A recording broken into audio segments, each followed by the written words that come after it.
Hello, everybody. You are listening to the Natural Healing Show for UK Health Radio.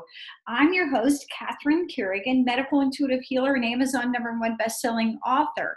You can find out more about me and my work at catherinecarrigan.com and unlimitedenergynow.com. While you're there, sign up for my newsletter. You're going to get lots of free stuff and more information about natural healing.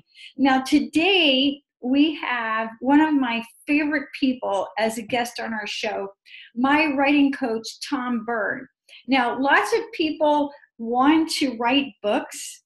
And so first of all, there's a lot of people who want to write books. And then there's a lot of people who think they can help you write a book. But if you really want to be able to write a book, and get out of your own way, then the person that you need to listen to is Tom Byrne. And you can find out more about him and his very important work at tombyrne.com. Welcome, Tom Byrne. Thank you, Catherine. It's great to be with you today. Now, here on the Natural Healing Show, we talk about natural healing. So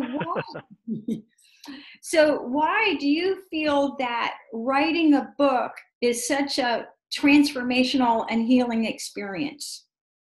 For those of us who are called to write books, it is the only way to save our lives, really save our lives.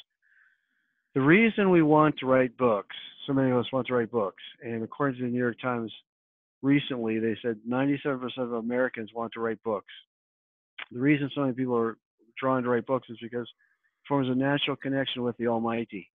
And that natural connection aligns you, heals you, projects you, and inspires you.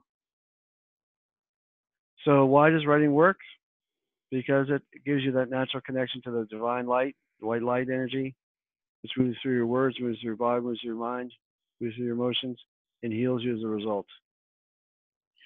Now, Tom, I was doing a medical intuitive reading, sometime in the past 6 months with a woman whose son had been murdered. And her son had been murdered 2 years previously. Yes. And she sat there telling me the story as if it had just happened yesterday. So she was still stuck in the grief. She'd seen every kind of therapist known to man. And everybody just kept telling her, get over it. Easier said than done. And it was interesting. How callous. I know. So her son had been murdered. The murderer had never been caught. They didn't understand why it had happened. And I did a medical intuitive reading with her. And I said, I get the only thing that's really going to heal you is actually writing a book, because she needed to move that experience, literally through her and out of her. Yes. And, it was the only thing that I could see. And I had recommended that she go to one of your writing retreats, and hopefully by now she's been. But it was funny. Yes. Yeah, I'm sure you met her. And she said, well, another medium had told her the same thing. So, when we experience trauma, such as something like that, or go through, the extreme challenges that we can sometimes experience as human beings, why do you think that writing and sharing that story and sharing what happened to us is so transformational? Writing is one of the many ways that God has granted us to have the white light energy pour through us and heal us and connect us back with the Almighty. So, it's going to sound odd, but I have a lot of mothers who've lost sons come to me. A lot. I mean, I'm surprised how many I have. Probably 10% of the authors I work with have recently lost children, most of which are mothers who've lost sons.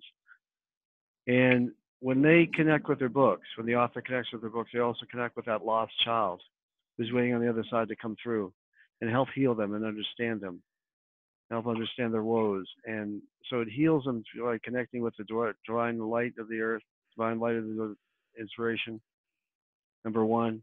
It heals them by connecting with the lost loved one that's passed over.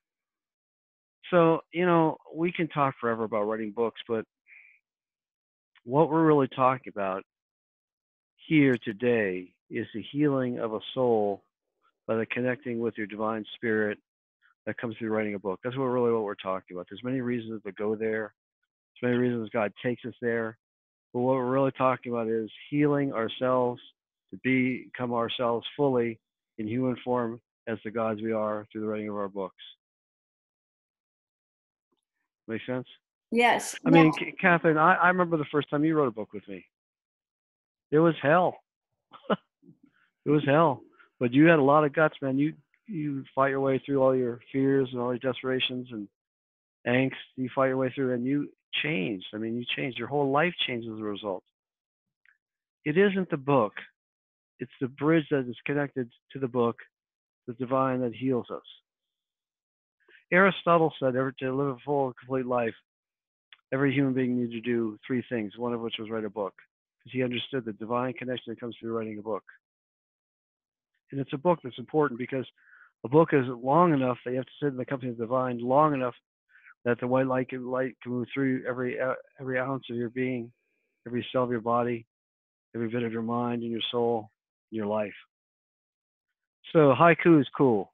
Haiku is 4 lines. It's really cool, but doesn't give you that much time to sit in the company of the divine, allow the divine white light to do its work. Make sense? Yeah. So No. I'm very biased. I'm very opinionated.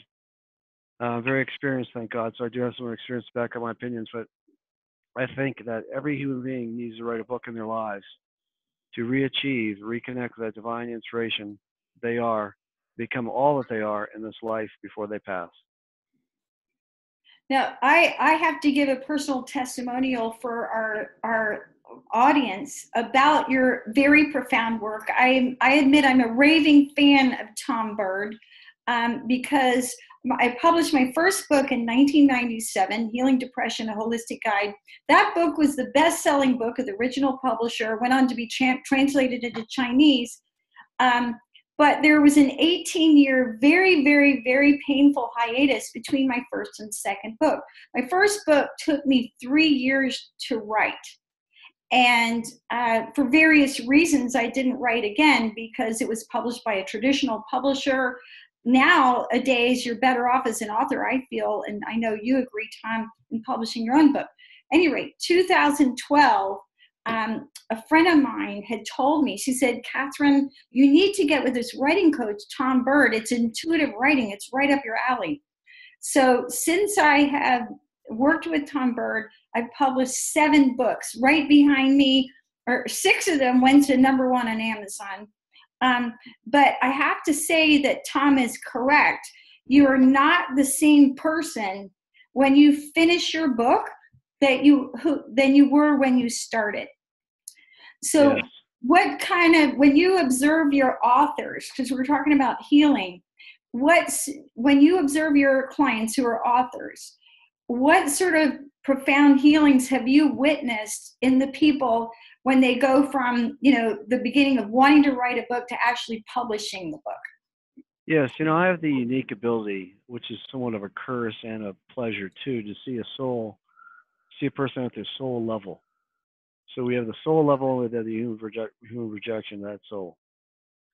In the course of writing a book, I see that person's soul level and human level unite into one. I've seen physical ailments healed, relationships healed, lost loves healed. I've seen angst healed, pain healed. It all comes out through the writing of a book because what happens, Catherine, as you know, when you write a book, divine white light energy pours into you and pushes out anything that's unlike itself. That's where the cathartic aspect of writing comes in. It's very healing, then it becomes very inspiring, then it changes your life as a result. Okay. And the other thing that I would say for me personally, and I'd love your insight about this, every book is like a different child, if you will. Like every Exactly. book that I've ever, like a different child. Yeah, it's different child from a different family. Yeah.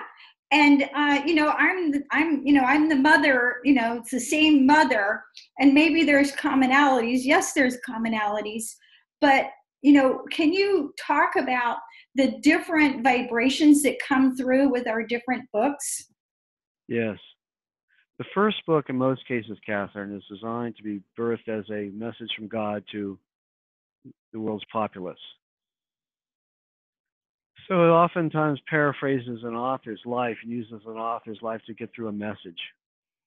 And it seems like after that first book, from book 2 on, the author is writing more what he or she really wants to write. But you're right, every book is like a different child, but like a different child from a different family. So no two books are the same, thank God. Every book is like writing the first book, thank God. And every book comes equipped with a certain number of consistent attributes, such as fear. I've written 32 books now. Anytime I sit down to write one, I'm scared to death. I'm scared to death because I'm being introduced to a certain aspect of myself through that book that I've not ever met before. And what's really cool about books on a personal human level is we get to see through the writing of our books what God thinks of us, which is very challenging because that God or spirit, whatever you want to call he, she, or it, thinks much more highly of us than we think for ourselves. That's where the fear comes in. Now, the fear is based upon the fact that we're extending the parameters of our lives and our scope of our lives by writing that book. So we're always coloring outside the lines. So it's a little scary. It's also exhilarating to go there. And I've never met a depressed, successful author because of that fact, because they're always invigorated by the next book. I talked to an author one time when I was a young man who written 19 books and he was very successful. And I said, how do you keep going from book to book? He goes, well, it's very simple. I have a very simple philosophy. I make money in one book. I spend all the money that I have to write the next book to make more money to keep living. So it was kind of an adrenaline high for him. And, I've written 32 books, but I haven't written a book in about a year and a half. So I write a book only when the inspiration is in me. And when it's in me, I drop everything to write that book. Because if I don't, I know I'm going to be in distinct agony. So it's all about being in one's purpose with divine timing, writing a book. And is it healing? I've done a lot of work on myself in the last 40 years, a lot of work. But writing a book is the most healing thing I've ever done in my life. And I have a lot of people such as yourself that come to my retreats and have done a lot of work on themselves spiritually, emotionally, mentally, physically. And they write a book and there's nothing like it. It heals, takes them beyond all the preparation they've done for the retreat and everything they've done in their lives up to that point. So wise families, like the Kennedys, have their children actually write a book once they get out of high school and have that book written by the time they're done with college, so they understand what their life's purpose is. I really feel that it would be best if every young adult wrote a book by the time they left high school, because that way they'd tune into themselves, to tune into the divine, number one. They'd understand what they're going with, where they're going with as a result of that divine connection, and they'd go there. You'd have a lot less drug abuse, a lot less illness, a lot less disease, a lot less depression, a lot less unhappiness, a lot less anger. Now, this is embarrassing to admit, but my anger, my depression, my pain led me to write. It became my savior, it saved my life. At the age of 4, I knew what I wanted to do with my life, but at the age of 24, I didn't know how to get there. And I had a good life by all intents and purposes. I had an executive position with a big league baseball team. I was on a fast track to be a president of a Major League Baseball team in 4 or 5 years. I was very successful financially and vocationally. I was very, very, very, very unhappy. I came home from a game one Wednesday night in 1982 or so, 82, 83. And I entered into my one-bedroom apartment. I just broke down and started crying. It's the strangest thing. I didn't feel it coming on. It just overwhelmed me like a waterfall. I just fell to the ground and I cried for about 35 minutes. And I've always had a great connection with God. And I stopped crying. Finally, I said, What was that all about? And what I heard back as crystal clear as a bell was, you're crying for yourself. I said, why would I cry for myself? I got a great life. He goes, no, you don't, because you're not doing with your life what you're meant to do. Son of a gun, that voice was right. I said, yeah, well, I've tried. Okay, I picked up a degree in writing, read hundreds of books in writing, and I can't find a way to get to where I meant to go. What I heard back was, you came to everybody but me. Mm. And I was kind of cocky in my response. I said, well, if you got the answer, show me. I'll do whatever you tell me to do. In fact, I'm in such great pain right now, with such great remorse. And I promise you that if you show me the way, I'll spend the rest of my life showing other people how to do it. Next night, I woke up in the middle of the night in a dream state. I saw exactly what I needed to do, and I did it. Sold my first book, tripled my salary, quit my job 4 weeks later. So I started teaching. I have appeared before over 90,000 new authors in the last 34 years. I have worked with, thousands of people on direct writing of the books. No two experiences are exactly the same, but the route each person takes is very similar. So don't, I think the first bit of advice I want to give to your audience, Catherine, is don't be ashamed if you're motivated by desperation. Like you're at the point you're like, all right, I'll write the damn book. Just get the hell out of the way. You won't go away. You won't leave me alone. I don't feel qualified to do this. I have nothing to say. Who's going to want to read what I have to say? All right, I'll just write it. 65% of the authors that come to my retreats are in a state of desperation. I'm their last alternative. And they do the best. So what does writing your book mean? Well, first of all, another point I want to make is, if you feel like you've been procrastinating with writing your book, drop that. Drop that. Just because you had a premonition 30, 40, 20 years ago that you wanted to write a book or was meant to write a book and you haven't written one, doesn't mean you've been procrastinating. Or if you have been procrastinating, maybe procrastination's your friend because it's held you in place, held you in check until the time was right. Now, I'm the only writing teacher that I know, the only writing or author oracle I know who turns writing to a spiritual art form, which it is, and has the success rate that I have as a result because of that. See, writing is a 4-stage process. First of all, it begins at a spiritual level. The book that you want to write is already written on the other side of life, waiting to come out. It's already there. You don't have to create. You do not have to create your book. You have to release it. Release what's already there. Second phase of writing is emotional. You're going to feel strongly as that book comes through. It's just normal. It's going to overwhelm you with the inspiration you're going to feel. That's normal. That inspiration is the divine's voice, way of reaching out and touching your readers. They don't care what you write. They just want to be touched. And that's that voice, that inspiration, that emotion that comes through you, that activates your emotions, that makes a difference between you being a successful author and not being one. Third, it comes through you mentally. Fourth, it comes through you physically. Now, the one weak link in these 4 aspects of yourself is the physical level. It's a physical level of writing. The minute our body gets tired, it stops. We're on our breath, it stops. So you have to work very consistently with your body to tune itself, to tune it to the divine inspiration that'll be pouring through it. So if you feel like you've been procrastinating, maybe you have. Maybe that's a good thing. You're listening now because now is your time. See, God, spirit, whatever you want to call he, sure, yet. I prefer God. It's a lot simpler. It's the opposite of dog, of which I have 3. Whispers in your ear, taps you on the shoulders. And God is not adverse to giving you that big old kick in the ass. And I know I'll get that big kick in the ass consistently throughout the year. And I always have remorse about that. Gosh, I thought I was listening. You didn't listen long enough. Well, I get kicked in the ass. In between the tap on the shoulder, the whisper in the ear, and the kick in the ass, that's when I show up. That's when I show up in people's lives. I'm led to show up. So you can not listen to what I have to say and not adhere to the calling that you have, and you'll get kicked in the ass and you'll end up back in my lap anyway. But it's your time if you're listening. I like to tell this one story too, Catherine, about Katie Davis.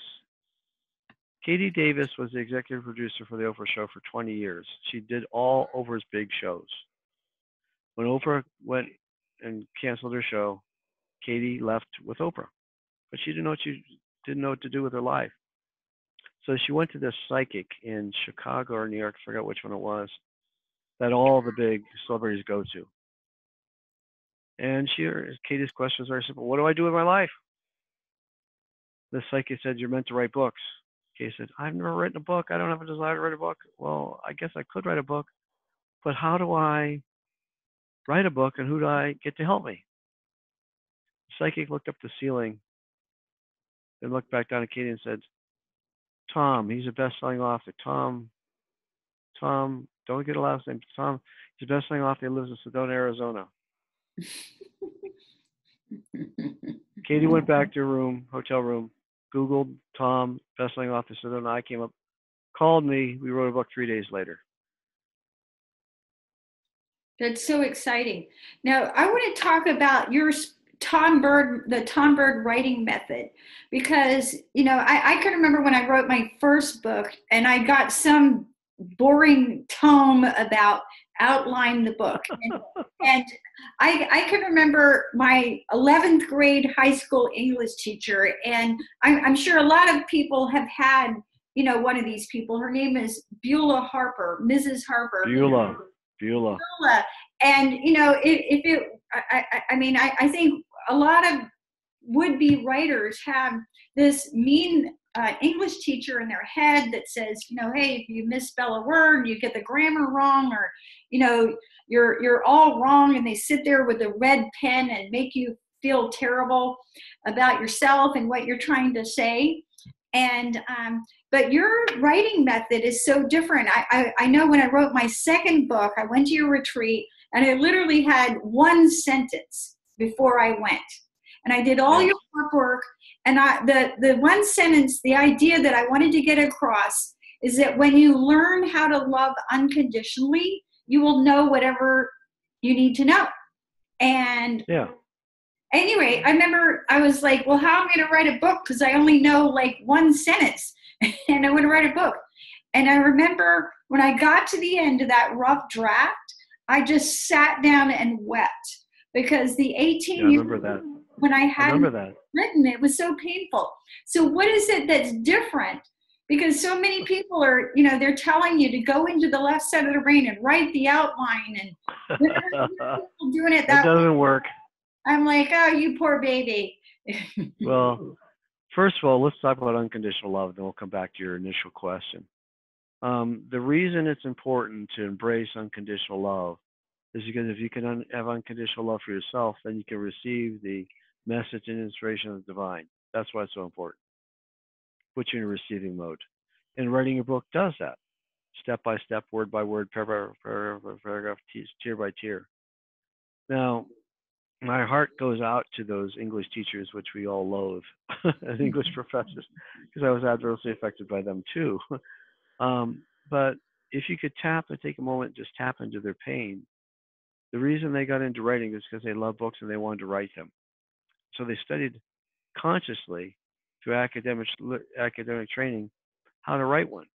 And academia is a tremendous failure, has a tremendous failure rate in regards to writing books. I was writing some stuff on my website the other day. I thought, God, my authors produce 1,000 books a year, over 1,000 books a year.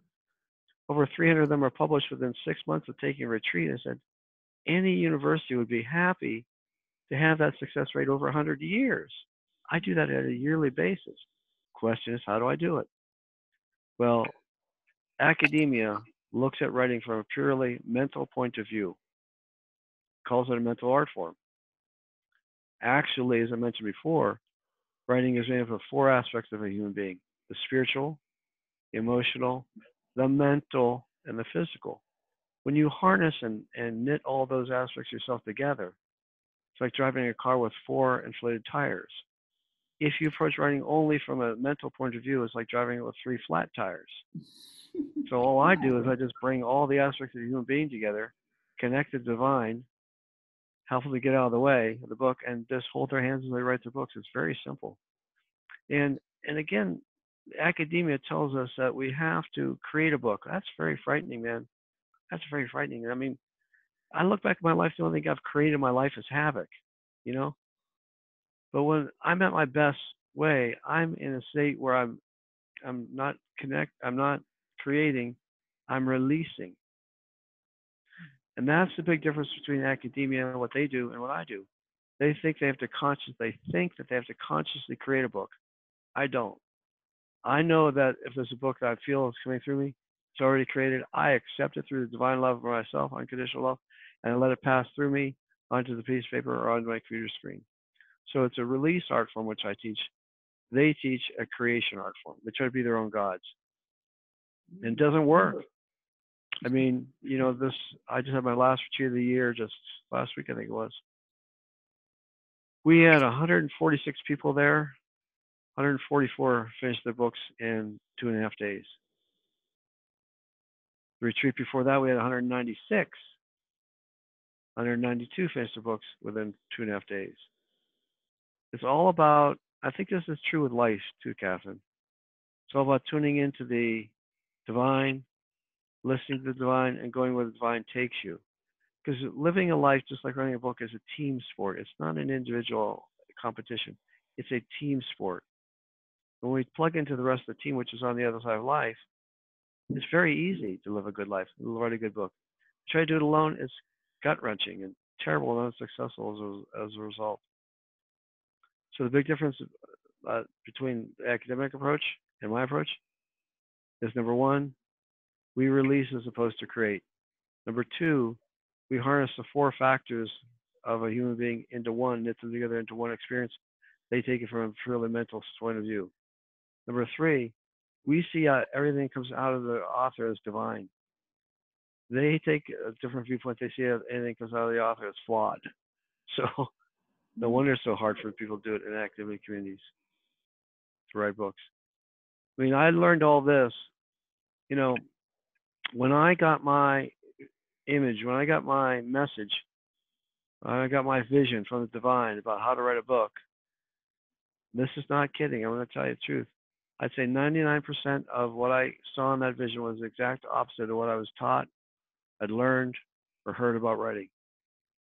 So basically, if you're not succeeding with your writing, do the opposite of what you're doing. You'll probably succeed right away. Yeah. Now let's talk about writer's block, because many people who are writers, they talk about this thing called writer's block. And I have learned from you that it is all about divine timing. So I'll use myself example. Like, I just published my 8th book, and there's different phases. Thank you. 6 #1 bestseller. Thank you. And but when I tune in to myself, it's not time to write the next one. And I have other writer friends, and they say, oh, you got to write every day. And I tend to be successful because I tune in. I'm intuitive, after all. I'm a medical intuitive. And so I don't struggle with things because I look at, what am I supposed to be doing right now? So yes. the writers who are struggling with writer's block, I'd love to have your inspiration. I remember the friend who told me about you. She said, you've got to do it the Tom Word way. I'll never forget. She said, everything else is like breaking rocks. Everything else is bullshit. Yeah. Well, first of all, there's writing for personal benefit. There's writing for literary benefit. Okay? Sometimes they're the same, sometimes they're not. So I write pretty consistently for personal benefit. I connect with God through my writing better than that way than any way else.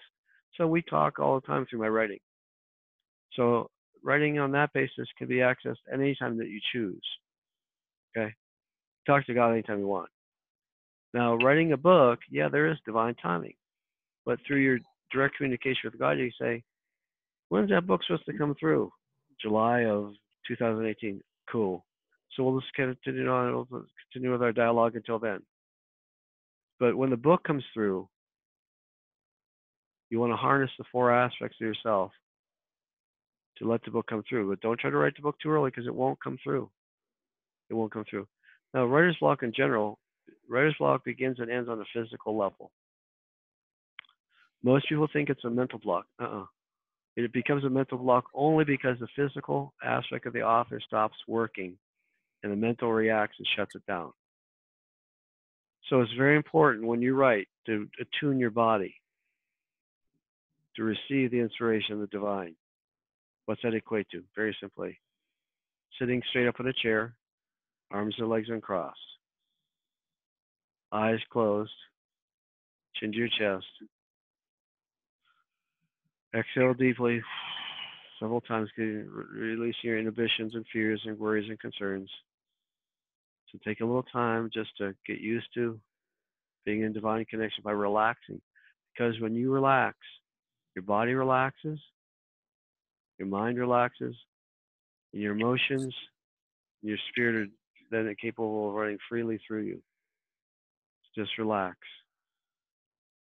The reason writer's block transpires is because the body is not given the opportunity nor the space or the assistance it needs to keep up with the inspiration of the divine author within. When you cross your legs, for example, it inhibits your circulation just enough that the body can't let the energy, divine energy, or the blood, your life blood, flow through you smoothly enough. So it shuts down. The reason we breathe deeply as authors and exhale deeply, especially exhale deeply, is to create a massive void in our lungs. So the next breath we take in fills our entire lungs, because if you become short of breath, your body shuts down. The reason we close our eyes initially is because that's our way of tuning into the divine author within, which is inside of us. There is a thing called the muse. The Greeks were right in creating that terminology. But the muse does not live outside you, it lives inside of you. And when you close your eyes, you consciously go inside and you meet with that muse. That's where you connect with that muse. You connect hands with that muse. And that's where the inspiration then can come freely through you. Why do you want to sit up straight? You want to sit up straight because an author's job is to communicate on a feeling, emotional level. Because ideally, what readers buy from us, and you know this well, Catherine, is they buy our emotion. So they don't care what we're writing about as much as they care about how they feel when they read what we write. So it's very important to allow yourself to go into that emotional state. And your backbone is almost all of our nerves are connected to our backbone in one way or another. So if you're sitting in kind of disjointed way, it cuts off your ability to feel physically, and thus it cuts off the ability to express emotionally. It cuts off your ability to be attuned as an author and attuned to what the needs of your readers as a result. So it's all very simple. This writer's block begins and ends on a physical level. Now, I have a CD that I give away for free, which you're very familiar with, Catherine. And it's got a subliminal track and a relaxation track. You can get it at my website at tombyrne.com. It's a free gift there all the time. It's very simple. You just turn that CD on, the digital download on, sit up straight, arms and legs uncrossed, eyes closed, chin to your chest. A few deep breaths. The music will keep you relaxed, even that divine state, and you'll hear and feel and see, and smell and touch, be touched by what it is you're meant to write. Then the download begins. Divine download begins. So writer's block is a choice. You know, some people have writer's block because they want it, because they're scared to write, because they know intellectually, some part of them knows that if I write, people are going to see who I really am. If they see who I really am, they may not like me, they might not love me. The truth of the matter is, the only thing we have to give this world is what we really are. And a writer's biggest fear is not a fear of failure, because we're used to failing as human beings. Writer's biggest fear is success. So it scares the bejeebies out of them if they really came out and let themselves see who they were and let the world see who they are. And that's why they create writer's block mentally, because it's very easy to get over. I can get over writer's block in 20 minutes, easy. I've had authors come into my classes who've been plagued with writer's block for over 25 years. Then 20 minutes, they're writing famously again, just by tuning the body. So writer's block is a choice they're making not to write because they're too scared to do so because they are frightened that the world will see who they really are. If they see who they really are, they won't feel loved. Well, the truth of the matter is, you don't have the option of controlling who loves you in this life. You don't have that. You have the option, though, of controlling how you love others. The only way you can love others is giving them something that no one else can give them, and that's you. That's your heart, your soul, your message, your purpose. That's you. That's you. That's a writer's job. Writing's easy. It's emotional barriers that we have to dissolve, which have been with us for so long and served as our excuses. That's the challenging part of writing. That's the challenging part. It's easy to dissolve them too, but do we really want them dissolved? Or do we want to live that limited lifestyle where we're safe but not happy? Unfortunately, so many Americans especially choose the option of safe but not happy. Personally, I want to be happy and I don't mind if I die a coward. I don't mind if I'm wrong. I don't mind if I die a fool. I'm not going to go down as a coward. I'm going to try. And that's how I've always lived my life. And I've been very successful as a result. Now, Tom, a lot of the people who are listening to this program are going to be literally all over the world. And I know you have developed what you call remote retreats, where people can be in their own home and log in and write with the group. You can also go and attend your weekend workshops. But can you share about people you've had from all over the world? I know, I think I was at one workshop and some lady was in Australia, from Australia, and, you know, it would have been in the middle of the night for her and she was up writing her book. So, Yeah. About 5 years ago, I created a virtual option for my retreats, which, first of all, I didn't feel that the energy in a retreat room could permeate the walls of the room. I was very, very sorely misled.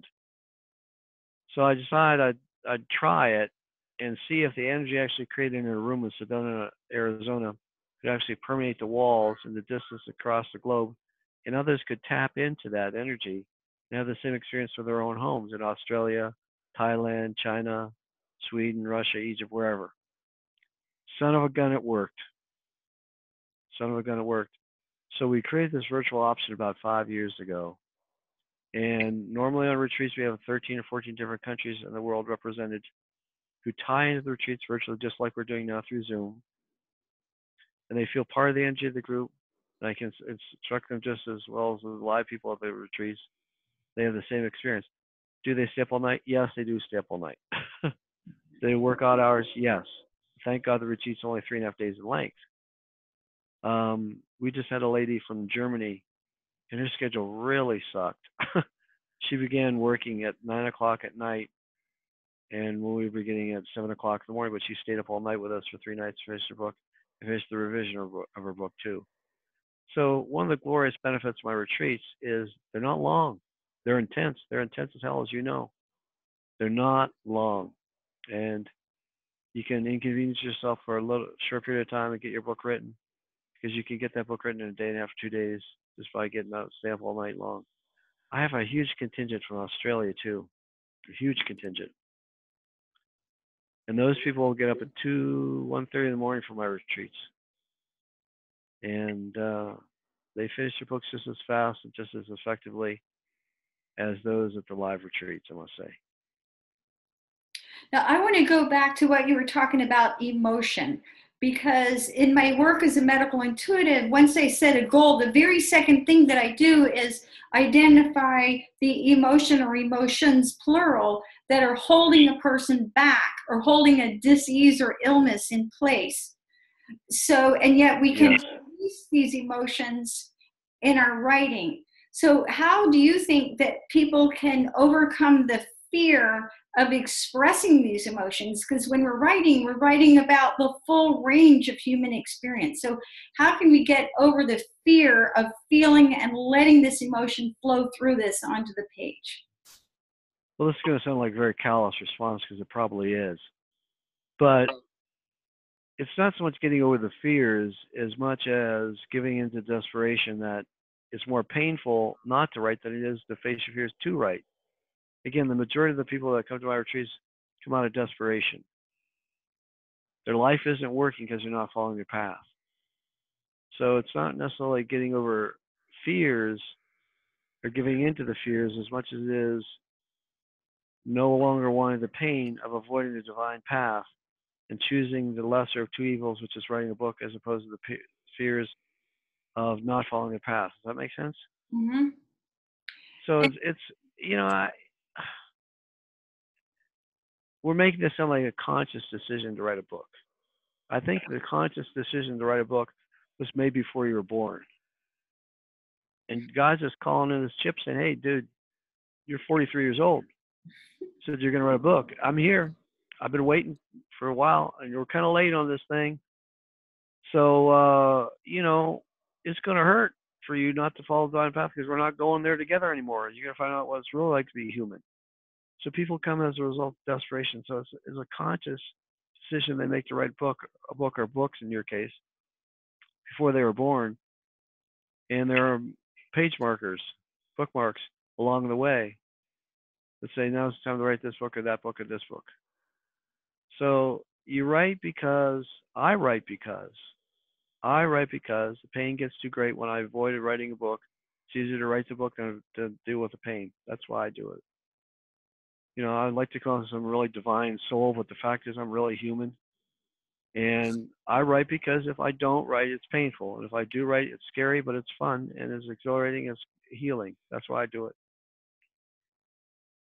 That's a great explanation. And so, from a healing perspective, what do you think is different about writing as opposed to some other creative activity? I know for myself, like, since I'm not writing a book at the moment, I'm spending time knitting. And Yes. because it's like I've got to keep that creative, or I'll make jewelry or I'll create things in the kitchen. So what is it that you think is especially healing about the act of writing? I feel that when a person writes in the divine state, they root the energy of their message. They root the energy of their message on the planet. That's what I feel makes it different. You can go see a great dancer. That's great. And they can be divinely inspired. That's great. But there's a difference between acting and sculpting and writing.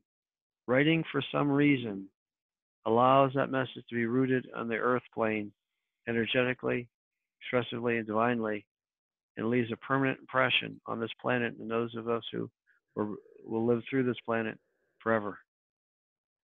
That's why writing, I believe, is the most divine of all art forms. And I don't know any other art form that you can pick up so quickly.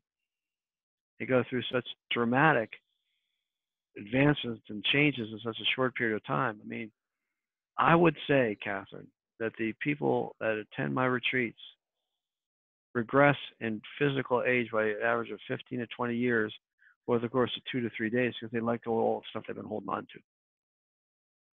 I can actually see the little girl, the little boy in these people again, and they can feel that person that they left behind. So I believe frustration or desperation is the forefather to faith. Maybe you're asking a question about is how do you have faith to take the step? Faith is highly overrated. You can't get it until you have desperation in most cases, because desperation is the forefather to faith. So you get to desperation, you take the step because you're scared not to take the step. You take the step and you step into faith through desperation. So that desperation is a byproduct of divine timing as well too. Divine timing is saying, Catherine, it's time. I don't want to go there. Catherine, it's time. I'm not going there. Catherine, you're going to hurt. Oh, I'm starting to hurt. How do I go there where I need to go? I'll go now. That's the typical response. I used to interview people before they attended one of my retreats to make sure they were ready. And if a person wasn't in pain enough, I'd just say, wait another 6 or 8 months until you're ready. How do you know I'm not ready? Because you're not desperate enough. If you're not desperate enough to go to where you need to go. So desperation is the forefather of faith. I believe that's the key to taking the step. Now, Tom, you've got a lot of free resources for our audience on your website, tombyrne.com. Will you share with our audience the free resources that you have that they can get by going to tombyrne.com and signing up for your newsletter? Well, the first of all is my blog. I hate that word blog. I wish we'd change it. It sounds like yogurt. But the blog, I have years of blogs on there, which are teaching lessons that are accessible by anybody who wants to visit my website. The digital download of my music, my writing music, is essential. God, if I would have had that when I first began, I would have been a best-selling author at 15 as opposed to 25. That's available at all times. And then every month, I give a free copy of my book away to those on my newsletter list. So one of my books. I choose one every month to give one away. So as you can see, Catherine, as you know personally too, this is more of a ministry for me than it is a business. I have to make money to subsidize my lifestyle.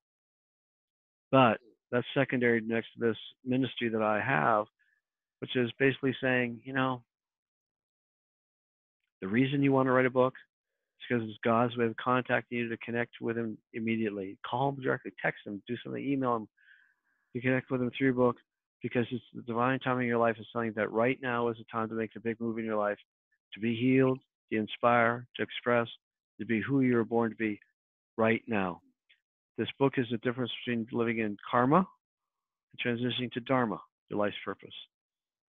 That's my ministry. I mean, if everyone in the world wrote their books, a lot of the problems we have, the majority of the problems we have as a planet would be solved immediately, because of the reestablished divine connection people of this planet would have as a result of that. You've been listening to premier writing coach Tom Byrne. He's my writing coach. Thanks to Tom Byrne, I published 7 books. I've now published 8.